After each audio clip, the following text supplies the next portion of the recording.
నంద్యాల నడిగడ్డలో జరిగిన హత్యాయత్నం కేసులో ముద్దాయిలను పోలీసులు అరెస్ట్ చేశారు. ఆసిఫ్ అనే యువకుడిని బీర్ బాటిల్తో నలుగురు యువకులు దాడి చేశారు. ఘర్షణ పడుతున్న యువకులను అడ్డుకోబోయినందుకు బాధితుడిపై దాడి చేశారు. దాడికి పాల్పడిన నలుగురిని 24 గంటల్లో పోలీసులు అరెస్ట్ చేశారు. దాడికి ఉపయోగించిన బీర్ బాటిల్, 2 బైకులను పోలీసులు స్వాధీనం చేసుకున్నారు.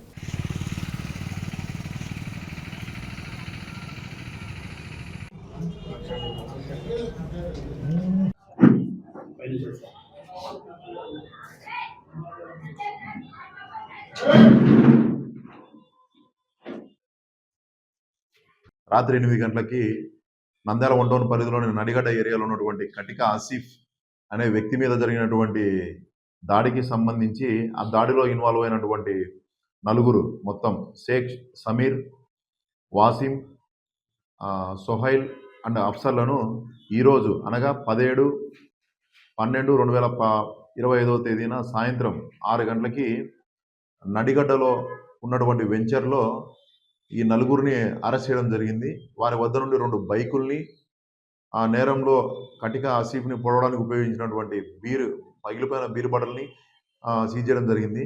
ఈ విచారణలో తేలింది ఏమంటే 15వ తేదీన ఈ నెల 15వ తేదీన ఈ వాసిం, సోహైల్, అఫ్సర్ ముగ్గురు కలిసి అదే వీధిలో నడిగడ్డ వీధికి చెందినటువంటి రెహాన్ అనే అబ్బాయిని కొడుతూ గొడవ పడుతూ ఉంటే ఈ బాధితుడు ఆసిఫ్ వాళ్ళ ఇద్దరిని బోత్ పార్టీస్ని విడదీయడం జరిగింది. అది మనసులో పెట్టుకొని నిన్నటి దినం వీళ్ళు నలుగురు కలిసి ఈ నలుగురు ముద్దాయిలు వాసిం, సోహైల్, సమీర్, అఫ్సర్ ఈ నలుగురు కలిసి మన నడిగడ్డలోని పబ్లిక్ లెట్రిన్స్ వద్ద కూర్చొని ఉండగా కాళ్ళు చేతులతో కొట్టిన తర్వాత వాసిం అనే వ్యక్తి పగిలిపోయిన బీరు బాటిల్ తీసుకొని ఈ ఆసిఫ్ మీద దాడి చేసి గాయపరిచాడు.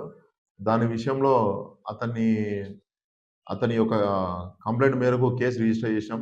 విచారణలో భాగంగా ఈరోజు సాయంత్రం 6 గంటలకి మొత్తం అందరినీ నలుగురిని అరెస్ట్ చేశాం. రిమాండ్ నిమిత్తం ఇప్పుడు కోర్టులో ప్రొడ్యూస్ చేస్తాం. Thank you.